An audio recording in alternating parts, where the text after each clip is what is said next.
Claire, is that going on? Is this? It's live, is it? Okay.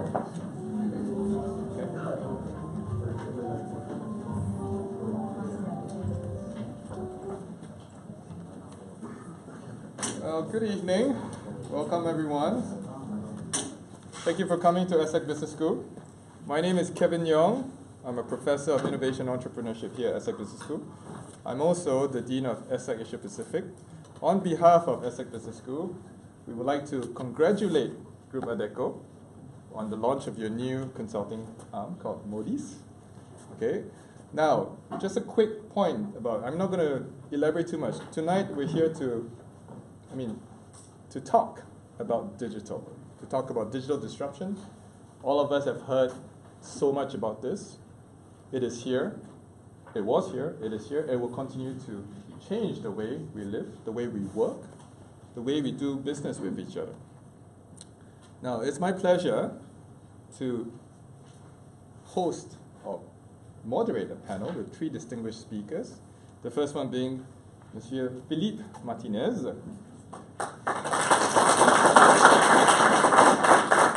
The regional managing director. I keep wanting to say marketing director, but regional managing director of Asia, and also the country manager of Singapore. And we also have the honor of inviting Monsieur Sharondeep Shabra, right? Okay. I got that? Yeah. Global Head of Information Technology Outsourcing. And last but not least, Monsieur François Vieux. Very good. Right? Who I believe has the honor of being the director of the new Modis Group in Singapore. Right? Now I would like to invite each of them to introduce themselves a little bit more, and then we'll kick off the panel. Gentlemen. Good afternoon. Don't know if it works, but perhaps no need, by the way. Good afternoon. Yes? Yes. Good afternoon, everyone. I know it's working. Yes, my name is Philippe Martinez. I am the Regional Managing Director. Here in Adecco, I am been working for Adecco only for 5 years. Starting here, precisely in Singapore 5 years ago as a Regional Sales Director, and returning to France, being the Sales Director for Adecco France and the Chief Operational Officer for Adecco France. And just returned 9 months ago as regional head. It's a great pleasure to be back when you are having the opportunity to touch Singapore and to come back. You are happy to be back. So.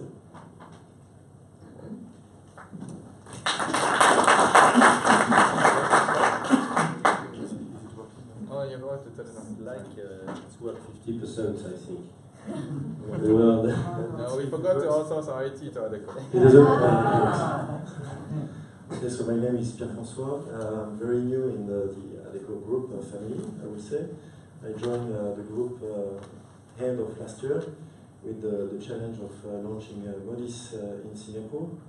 And prior my experience at Adecco, I've been in Singapore for the past 9 years. I started my career in Paris in private banking, and then during the crisis I decided to move into this part of the world, starting doing recruitment and consulting within the technology and digital environment. And just before joining Adecco, I was managing another consulting company for the past 3 years. Today the main challenge is to develop the Modis business across Singapore and Asia.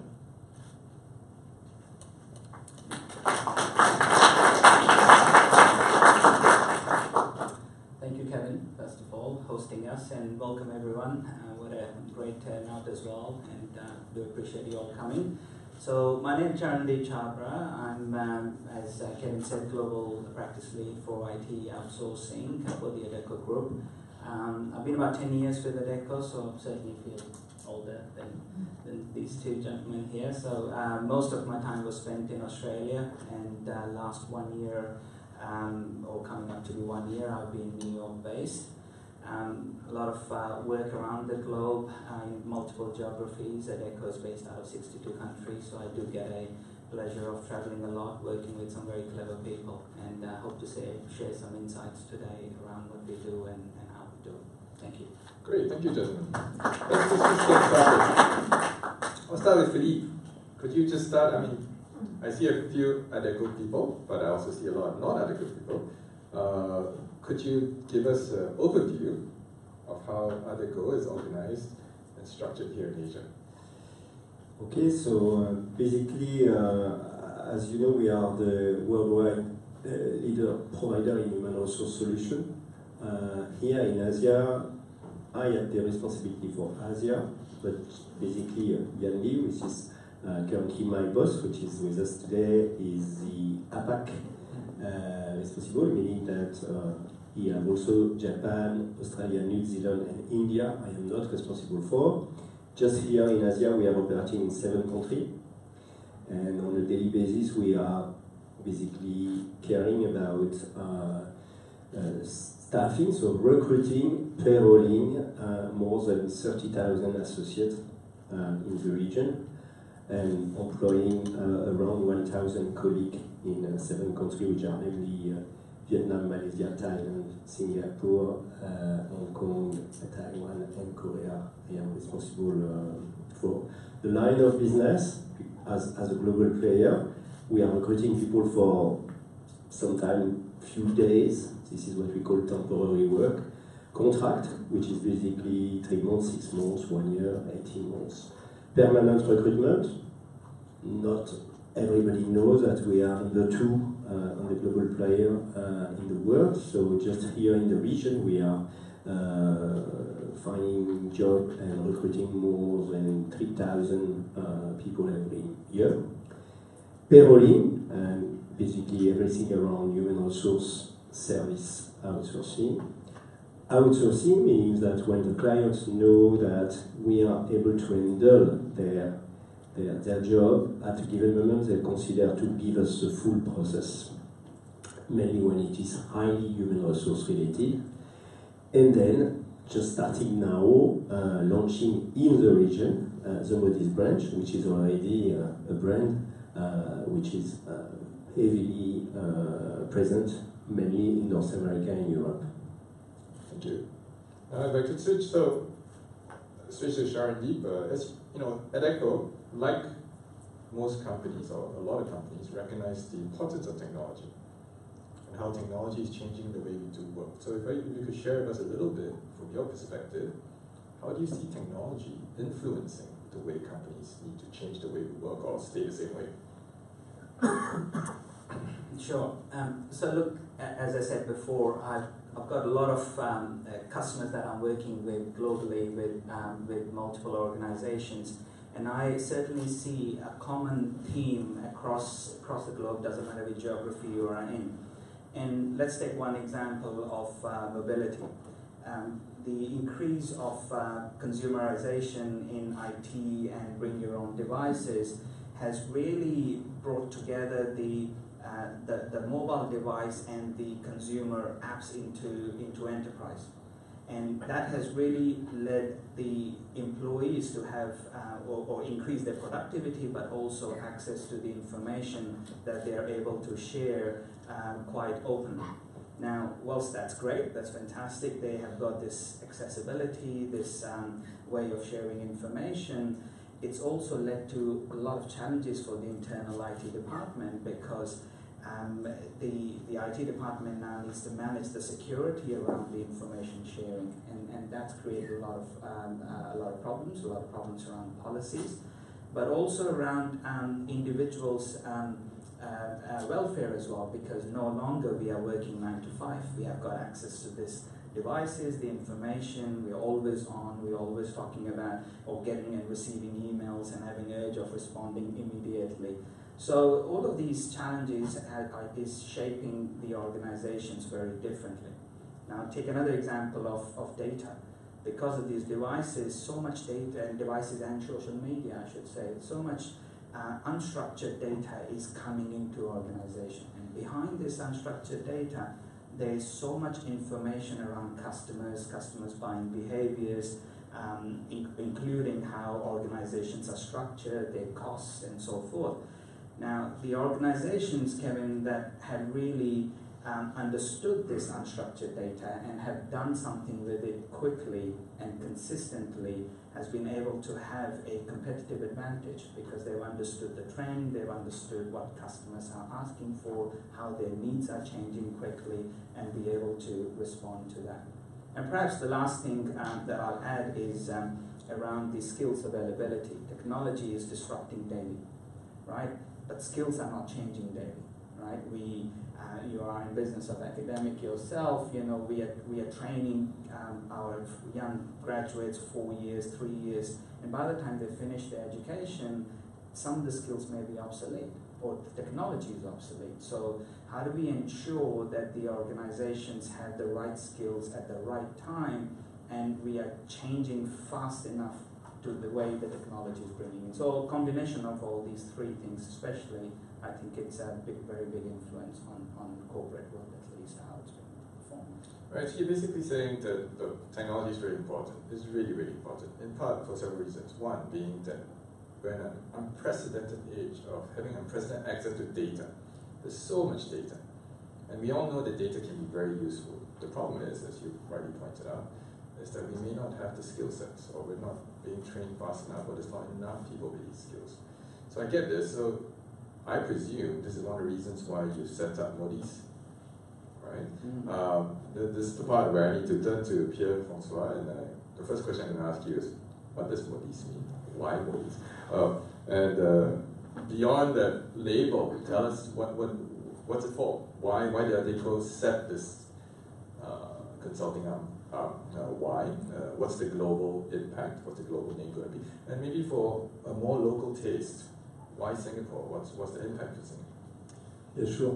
Thank you for the question. So before explaining more about Moody's globally and then Singapore, we just signed last week a partnership with the Formula E, and we had the opportunity for global CEO Alain Dehaze to drive the car in Roma. So we have a short video that I would like to show you, which gives you a good overview.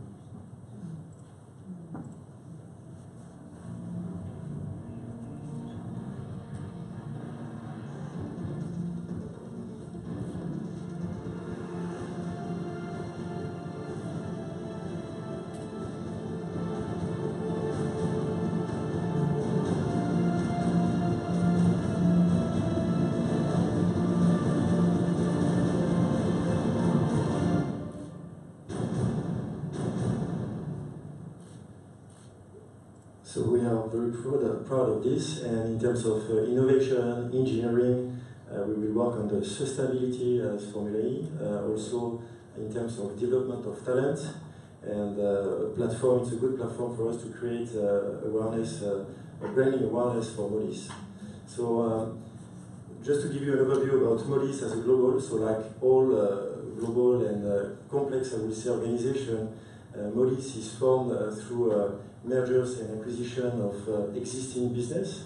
because there were a few different companies specialized in professional staffing or in solutions in technology across the world. We also had some companies acting as experts within the engineering and life science field. Modis is existing in the US for the past over 20 years, but the company was really focused on professional staffing in technology.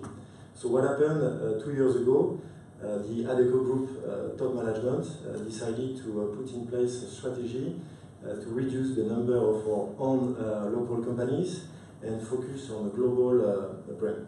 So Modis is one of these brands, and we are now a global player in terms of consulting, in providing and acting on 3 practices, so in technology, engineering, and life science. So what we do as Modis, we cover from the professional staffing, managed services, customized projects, and outsourcing.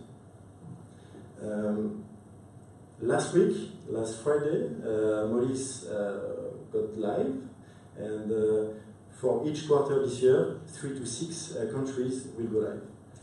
So our vision for us is to be recognized as an innovative IT, engineering, and life science service company, and we offer a remarkable candidate, employee, and customer services using our talents and our technology. And the last but not least, being part of the Adecco Group gives us an opportunity to cover and act across 60 countries, across 6 continents. So you mentioned that Modis is set up to focus on technology, engineering, and life sciences, correct? Yes. Right. So one common theme that cuts through all this is the notion of digital. But digital is what we hear all the time. We hear it every time. So if I can ask Sharandeep now, what does it really mean to you? You know, what does digital mean to Adecco? What does it mean to Modis? Sure. So, look, depending on which executive you speak to, digital to some executives is all about technology. To some executives, it's all about or new ways of connecting to a customer. And to some, it's about total change of the business model, right? And none of these definitions are incorrect. But to me, digital is less of a thing, but it's more about ways of doing things. It's how we go about transforming the businesses that we are in, leveraging what's available now out in the market, whether that's in case of technology or in change of processes. I see it, digital is a mechanism to provide new levers or actually new levers, for example, let's take automotive industry, talking about cars. Now, a lot of cars are connected to outside world. Now, as they connect to outside world, it's created a new value for automotive industry in case of self-navigation cars or new different ways of in-car entertainment systems, which were never thought through. Car was idea was to get to A to B, it had a stereo system, it never had a navigation system, you expected to use your phone or whatever, and now it drives itself, it parks itself, and that's all these new levers that are coming out, which perhaps never existed before. Let's take supply chain as an example. Use of big data, analytics, cloud computing has really brought in a new way of identifying efficiencies in the supply chain industry, which perhaps did not existed before or was not understood before. And from digital in the IT sense, it's also about sort of two-way environment. One that decouples the legacy side of infrastructure that IT always has. Big, ugly systems, lots of complexity, manages back-end systems and or mission-critical systems in some ways, to now customer-facing applications, customer-facing information, which is fast, quick, changes all the time, more iterative, more agile. So it's created a real split between how we solve or manage our businesses. And perhaps, Kevin, I'll add to it that digital is also a way of connecting with our customers, understanding the customer needs that is changing all the time, understanding the trends of how customer is consuming a certain product, and understanding the trends not only inside the business, outside the business, but also outside the sector. And all these trends are very important to look at, and as I said previously, whichever companies you see who has done this really well and managed to leverage these trends have managed to transform the businesses very quickly and take the reward of that. To me, that's it. Great, thank you. So what I'm hearing from you is that digital is important, right? There's a lot of technologies like autonomous vehicles, connecting us particularly to our customers to make sure we all know that good business is understanding our customers, meeting their needs, finding the pain points and solving those problems. But let me pose this other question to Pierre-François. I mean, we're talking about digital transformation. We all know this. Every company knows this. In the past, I used to joke that, companies would say, I've gone digital, I have a Facebook account, I have a LinkedIn account, so I'm on social media, so I'm digital. Now, the follow-up joke would be, now I have autonomous cars, I have chatbots connecting to my customers, so I'm digital. Now, if everybody knows this, where's the old school value of how do I create this competitive advantage? Now, I know today's the first visit launch, so I'm going to ask for free consulting advice. Pierre-François, how would you advise companies to use digital to create an advantage or competitive advantage against other companies who also have access to digital? Yes, good question. But I just realized that I have not replied to your first question. Was why Moody's in Singapore? So I guess this is really important for us to explain. But prior to this, we have a very short video which explains who we are and what we do, and I guess this is very useful for everybody. And then I will add some few topics about Singapore market.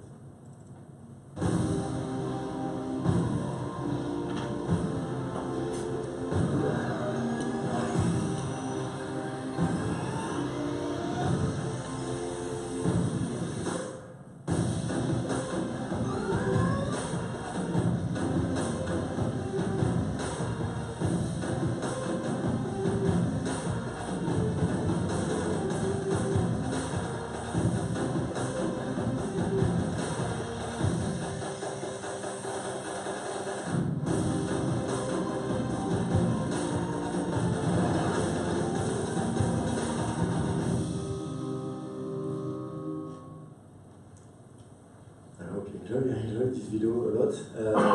So basically, I mean, as you can see, Moody's is providing three things. And when we were working on launching a new business across the region, we realized that technology is definitely one of the main challenging environments and moving very fast. And all of the companies trying to put in place a digital strategy, but also they are struggling into attracting and retaining the right talent in this domain. And when I say that, finding the right IT skills is becoming one of the biggest challenge for all of the companies. So with this in mind, it was clear for us to establish a business and the Moody's brand in a very stable market, and Singapore came out as the #1 for us. And we are also now in a unique position to start fresh in Singapore and APAC, and have a laser focus on a handful of solutions. The last point I will say in terms of candidates, we would like to provide to our candidates a unique opportunity to have access to wider portfolio of projects, strong career development, and also a very good culture of the company, and that's why I like the video. Worth saying that Moody's will be a 2.5 billion euro and 30,000 full-time employees across the world. So our main goal for us in Singapore is definitely to achieve what Moody's has done in Australia and in Japan. So that's our focus today. Thank you. So it's clear Singapore is an important strategic decision. ESSEC will be only too happy to confirm that because we took the same choice. Okay, but setting up in Singapore as a strategy, now I haven't forgotten you, Philippe, so the next question is for you. What are the key challenges that you see in setting up Singapore? I mean, Singapore obviously has a lot of strength, but what are the challenges? And are there any specific solutions that Adecco or Moody's has put in place to address these challenges? But we are connecting exactly what we just said. If we say that the company which will win because they have a competitive advantage. This competitive advantage is precisely to have the right set of talent and the set of digital talent to make this transformation. And that's also why we have big expectations on Singapore, because somewhere, everywhere in the world, we find today a gap between what is available in terms of talent and what the company needs.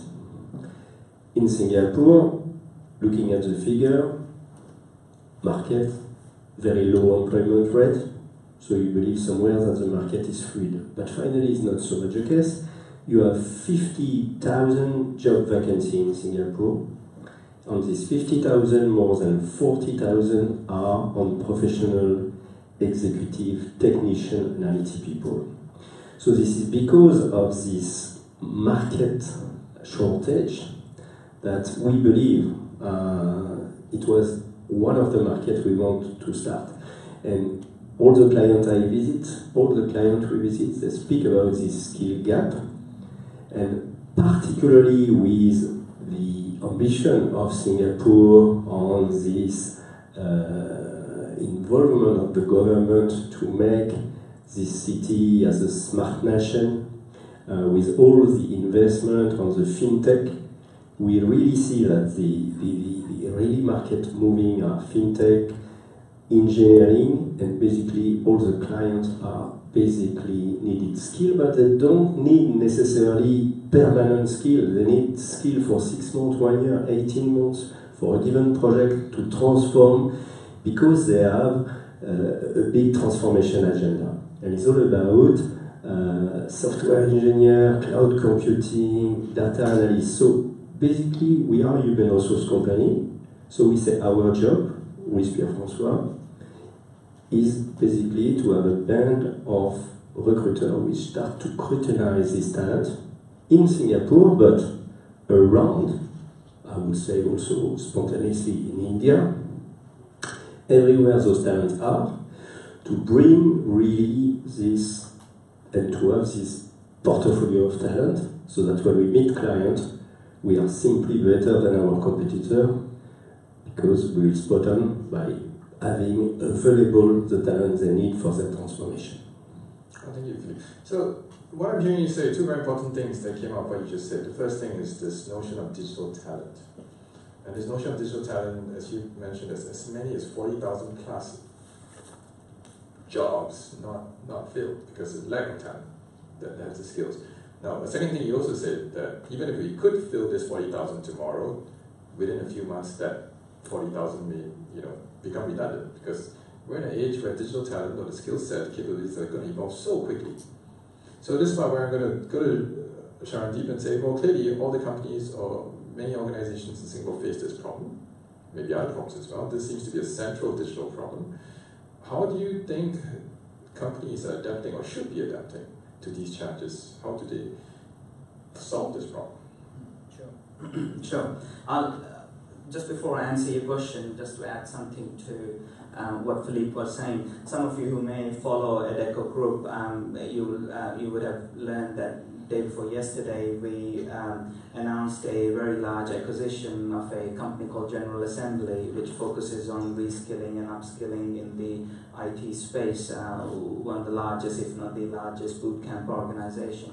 And that's in addition to the group, and I was reading just comments that people are making, that how does that align to group strategy, how does it add value to us? And that, I think, is exactly what Philippe's saying. When there's 40,000 job vacancies which potentially we can fill, and then Kevin, to your point, then how do we ensure that those people have got the relevant skills in 6 months' time, 9 months' time, a year's time, and 18 months' time? And I think that's the answer to the question, how. And like any acquisition, it takes time to do the integration, and we're going to do it correctly. But this is one of the ways we will try to fill that gap in the Singaporean market. Just to add to that, going back to your question, the key challenge that I see the organization has in adopting digital, to me, is more around resistance to change. And acknowledging that we need to change. Change to a lot of us equals pain, right? And for various reasons, we don't like to do things differently as human nature, and sometimes don't want to do things that are out of our comfort zone, or just don't have the right processes in place to get the comfort that we can actually go and do this. So the consequences of this resistance of change is a lot of, I always point, not necessarily a finger, but always talk about the top executive management, because you need to set tone on the top.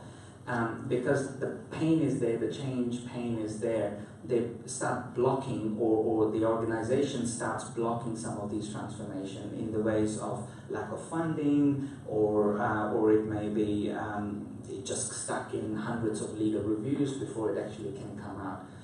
That's one problem. The second problem is not having a clear vision. As you said, everyone wants to do digital, right? Everyone's talking about it. Some things, Facebook is made us digital, but that's not the case. You need to have a clear vision. There's a lot of organizations who have really been successful in this space, and they haven't been successful by mistake.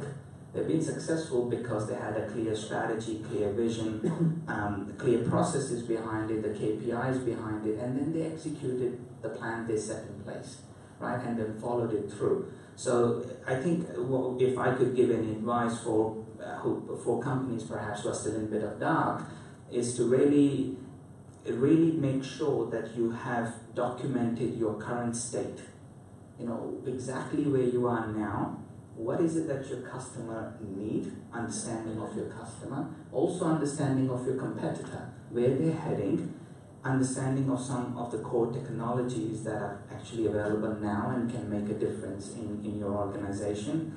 And then building a mechanism which allows your employees, your organization, to be able to transparently participate in providing ideas, because that's where the business happens, on the ground. That's people who are actually making money or talking to the customers, who are the face to the customers. So finding a mechanism or giving them a platform that they can leverage to share those ideas openly, and building a culture where failure is acceptable, because this is new to everyone.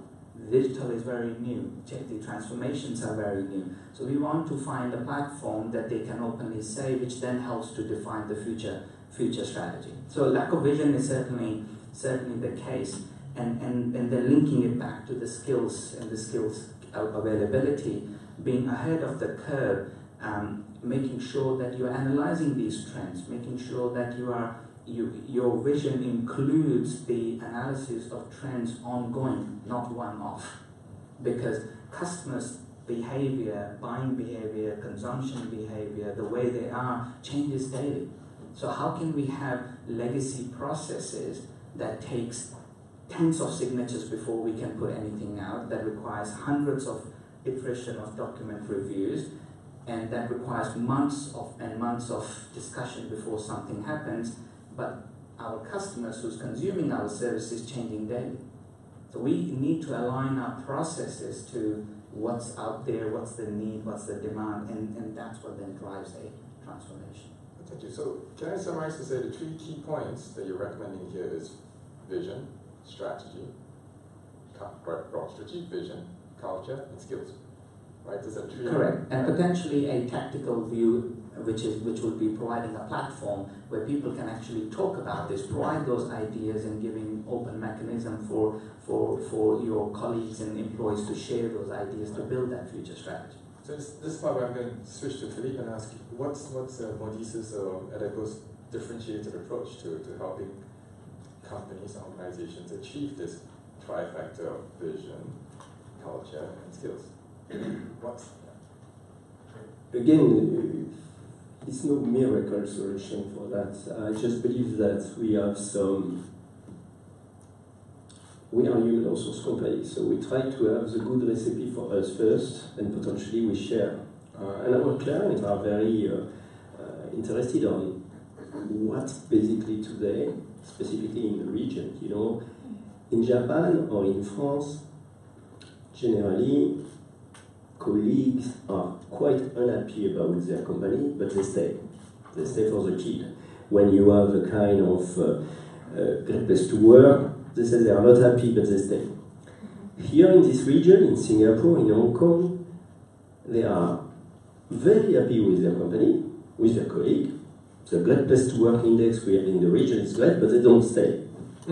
That's potentially make us work a lot on retention, because part of the skill problem is also the fact that not only you don't have the skill that you need to have, but unfortunately you have some skills that you are losing.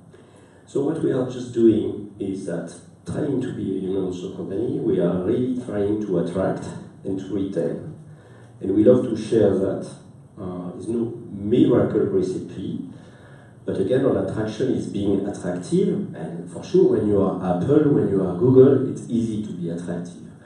When you are Adecco, it's potentially already a bit more challenging to be attractive for young people, because they are not planning to work for Adecco. So we are just believing that most of the companies are not Disney or Coca-Cola or Google. So we are trying to give them some tips to attract. And to attract the young people today, you need to have a real corporate social responsibility, which is not a kind of fake one that you put on the yearly report. It needs to be a real corporate social, because the diversity, how the company is engaged for disabled people, what the company is providing for helping young people to find a job is really interesting topic. So we believe our customers need to do that. And to retain is all about understanding, what I will say is kind of, let's say, deja vu, but it's all about being a good employer. And it's all about working on the great place to work and working seriously on what makes your people stay. And salary is one of the, but it's not the, and quite often it's not the reason. So people are not living for salary, they are living for plenty of other reasons, which need to take, so we have been working, the group have been working very solidly, and we are very proud to be today ranking on the #2 on the Great Place to Work index worldwide. And it doesn't happen by chance. It's happened by our human resource colleague in the group, and our leader being really, really committed on caring, understanding, and again, understanding Gen Y or Gen Z is not always an easy call for pre-retirement people like me. So. Okay, François, you want to add something? Yeah, no, just one more point about when you asked me how digital strategy could help companies to become more competitive. I guess back to Philippe, what he mentioned, we realize from our experience that top candidates are really looking for to join company who have accurate digital product instead of joining a whole organization with legacy process.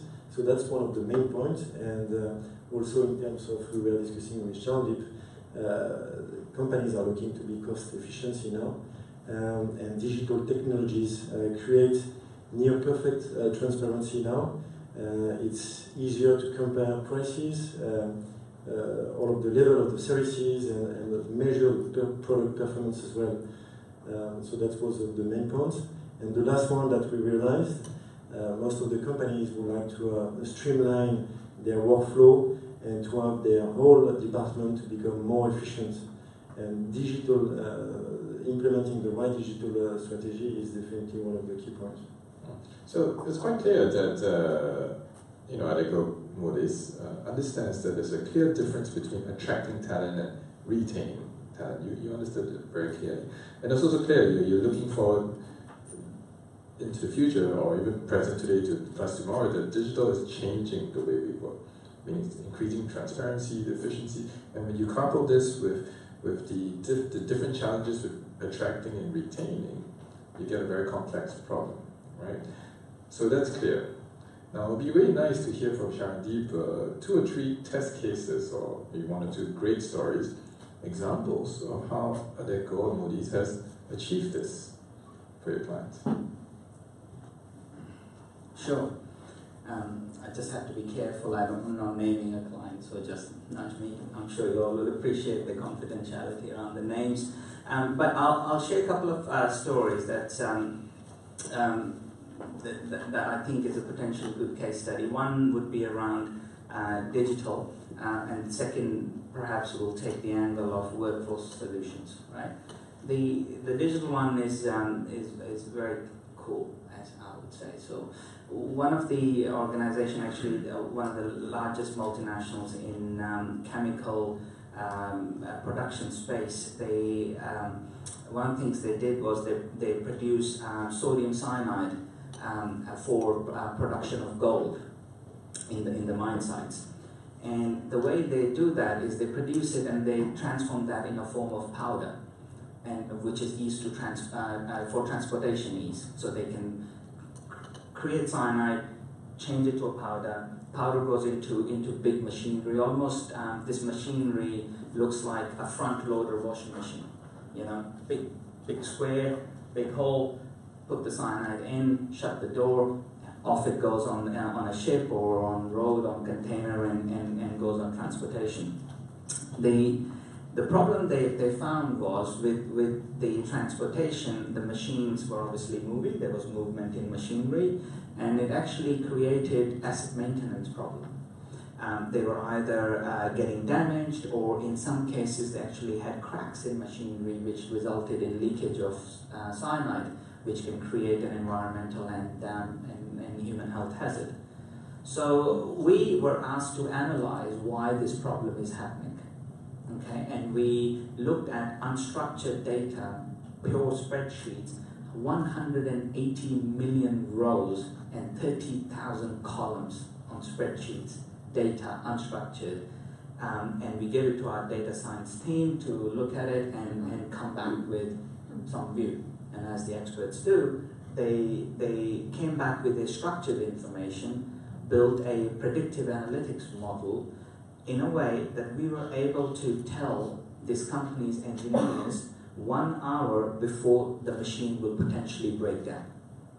So we learned the behavior of the driver, how he was driving the transportation, the way they were turning certain turns, how machine was moving at that time, and what issue it was creating. And then we worked with the engineers to come up with a solution which gave them, as I said, the 1 hour before potential damage, but also with 90% accuracy. Okay, and that created 16% return on investment for this organization. And let's not forget the potential lawsuit that can happen with the environmental hazard should any of those leakages happen. So, linking back to some of the points I made before, why was that possible? That was possible because A, there was an acknowledgement, there was top-down approach that we need to fix this, we need to do something about it. B was the processes allowed them to shift and change fast, so they're allowed to share their confidential data with an external organization to come up with a view, and then leveraging technology to solve an engineering problem and find a solution out of it. And that's what analytics is able to do. So that's one example.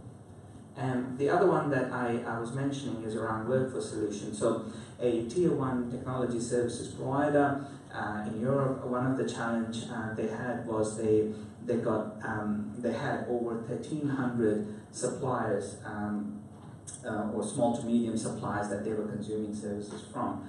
So that's a real challenge for a lot of organizations, because it just naturally happens, especially when you're a global organization. I know somebody, let's say I'm Singapore-based, I know someone who I know can do the job really well, and I'll create my ecosystem, consume subcontracting services. And over the years, they realized they now got 1,300 of those and more.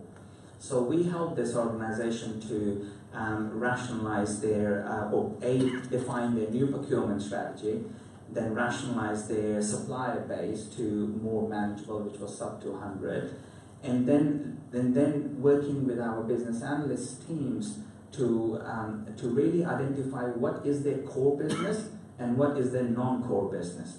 And then we brought in the outsourcing experts to take on the non-core business by taking their employees on our payroll and then providing back a service under strict performance SLAs. So what did that do? It saves cost, because imagine every time 1,300 RFPs goes out, how much sunk cost there is that organizations are spending. So that cost went down. The second part was around the quality of responses that started coming in, so they can truly see what else is out there and globally can be serviced. And lastly, getting rid of their non-core business so they can focus on high value, the business that they are in, but still get the service that they need, because non-core business does not mean the service goes away. So we were able to provide that too under SLA. So we are now accountable to do certain things in certain way by certain times. So that's one example of how we help the organization to transform in a non-digital space, but more in the workforce solutions. Great, thank you. Well, I've asked a lot of questions, so gentlemen, I'm now going to ask you to brace yourself while I invite the floor for any questions.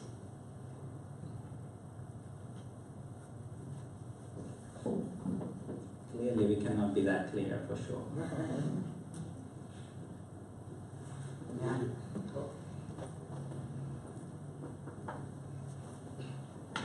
I understand your company have covered many industries and provides IT solution, many different ways of enhance clients, streamlining their working process. For myself, I'm working in a bank. I understand now you do a lot of data mining as well. So in the bank, actually for us, the most important thing is banking secrecy. We need to protect our client data. We need to make sure that all this information are highly confidential. We really cannot really let this data to leak out. So from your experience, for example, if our bank is your client, so how you can make sure all this data information can be kept as confidential at the same time? You can help us to streamline the process or any of the project which deal with data. I'll give you more of a group view, but also back it up with an example. Let's take the example of Australia. So we are a single sole service provider of all application maintenance, support and digital transformation for Western Australia Police. Okay, and I'm giving this specific example because now we're talking about saving lives rather than money. Okay, so we have to put practices in place that really define this specific issue that you have raised, which is extremely important, that how do we ensure that we are protecting the information that police is allowing us to access, and ensure that there is a consistency in how we deliver this message to our people, train them, retrain them, and retrain them, and retrain them. How do we ensure to make sure that the data privacy, the information exchange is all managed correctly? So we have very well-defined processes and activities behind it, not only at a local level or a client level, but also at a group level as well. Okay, because being a Fortune 500 company, we have similar issues internally. How do we manage our own data, their own privacy behind it? So keeping it in short, in summary, it's a very common practice for us because banking, financial, insurance is a major sector for us globally. So that is the most important thing, and it starts at the HR level or hiring level, where we make sure that this is absolutely well understood, to then again looking at putting trainings in places, not only a corporate training, but a bespoke client-specific training. Making sure your practices, your requirements are understood at all times, and then putting practices in place to ensure there's a consistency and that message is consistently being given at all times. So it's not one-off. You've signed the contract, now it's over to you. We cannot do that. And a lot of, not only police, as I gave example, being Australia, a lot of mining clients, a lot of competitiveness around mining, how they mine and how they utilize the information and how they bring the cost to serve down, because that's what all mining profitability is all about. So look, I totally understand, and rest assured, once the processes are there, that does not mean slippages don't happen. And I'm not referring to Adecco here, I'm referring in general. I'm sure you come across your own organization. Those slippages will always be there. What's important is what do we do with it? What's important is how do we ensure the practices are in place to for that to never repeat again. Does that answer your question in a long-winded way? Yeah. Hi, I'm Veena. I had a question regarding outsourcing. So a lot of organizations decide, as you just mentioned in one of your examples, that some of the activities are not their core business and they would like to get out of it, but it is necessary for the business to run, to have that activity done, so they outsource it. Now, I've always been curious as to once it is outsourced, it's basically then outside of the company's experience level to do that activity. At a later date, provided, so Adecco is a company that's doing it, and you get into a service agreement to provide the service for X number of years. Two scenarios. One is that the people that you hired from this company to take over that particular activity quit Adecco. You don't have the capability inside of your organization to handle that, because those were obviously specialists who were taking care of this activity. How would you take care of it? Two is, at a later date, if the organization wants and decides that it does not make sense for it to be having a service agreement, it would rather develop its own competency, how would you do it? What would be your response typically? Sure. Assuming I'm answering it. Yes, Right. you do IT outsourcing and I do outsourcing. Right. No, great questions, right? So, first of all, around the, if I summarize, your first scenario is around the knowledge transfer and knowledge retention as well, right?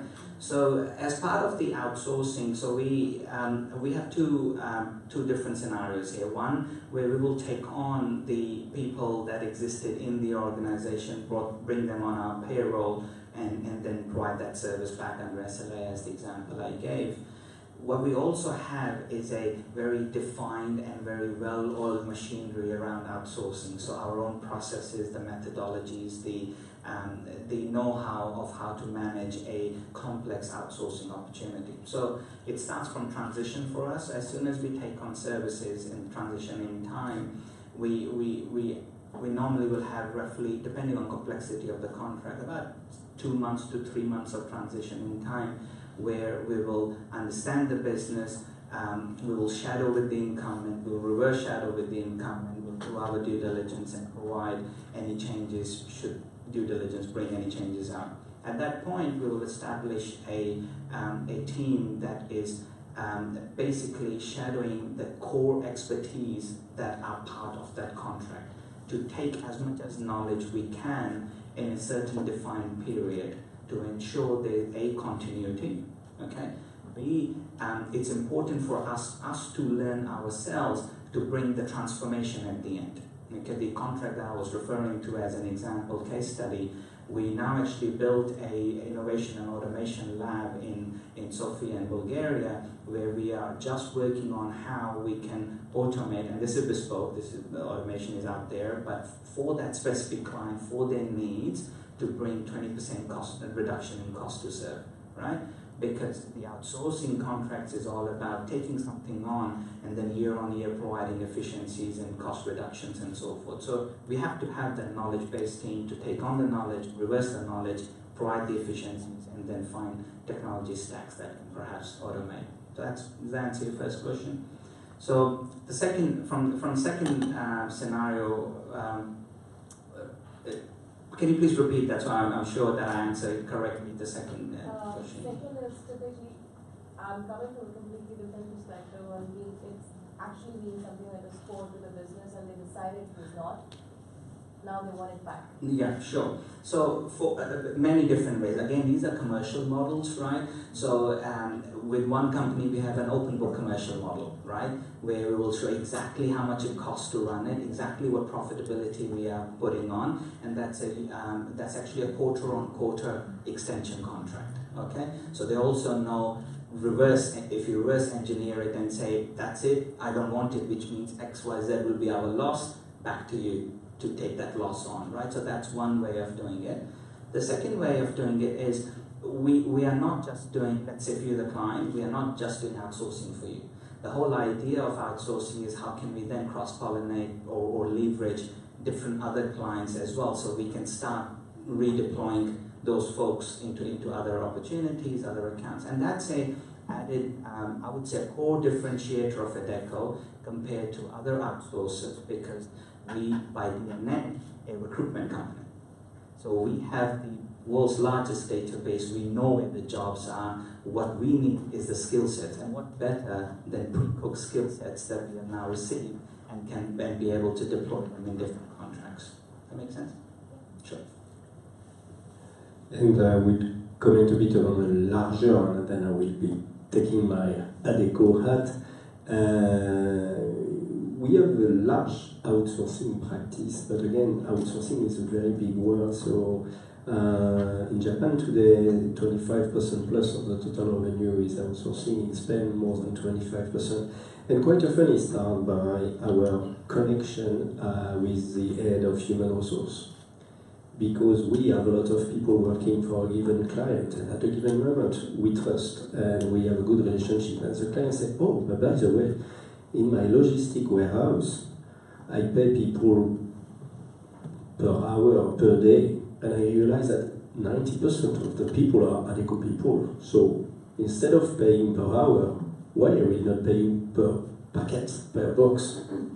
The same could happen when an hotel will say, instead of paying people to clean the room, why I'm not paying you a price per room? And we move on outsourcing because quite often we have been established years after years, relationship with the client. So it's a lot in the field and marketing space, sales force, merchandising, because it's labor intensive, it's complicated, it's all about planning. You need to have people in the weekend, in the supermarket, and so on. It's on customer service. It's a job that is difficult for the company. Simple, plenty of small, medium companies. Switchboard is a nightmare. You have one receptionist, the lady is not there, so what's happened? So we provide contract with a guarantee. Our clients are safe, they know that they have a receptionist, whatever happened. So this kind of simple set of services, commercial mall, so many malls in the region where you have a VIP lounge where we also do that. So this is very simple service, could be very technical service, you know, this is but all service which is related, and sometimes we invent with our client. Most of the big outsourcing deal and success we have in the group is just basically because we have been starting to discuss with our client. Just our client express their pain point, and we try to be to fix their pain point, as far as it is heavily labor related. We have time for one more question. Okay, I had a question. You spoke about Modis being into three specific verticals. One is technology, the second being engineering, and the third being healthcare. Now, within technology per se, again, are you very specific to certain industry verticals, or you would be cutting across all verticals? That's the first question. And second is, would your competency be all around staffing and outsourcing, or is there any plans to look at products and solutions built over a period of time as well? Well, good question. So basically, I mean, as you explained, Modis is already in 20 countries across the world, and we have built the capabilities over the past 20 years to cover the three pillars, so IT, engineering, and life science. But due to the situation in Singapore and what I explained about the technology, we think that start focus on the IT makes sense for us. And within the IT, we decided to be specialized in digital transformation, change management. And at the beginning, it's easier for us to leverage on our capabilities, being part of the Adecco Group, to provide professional services and managed services.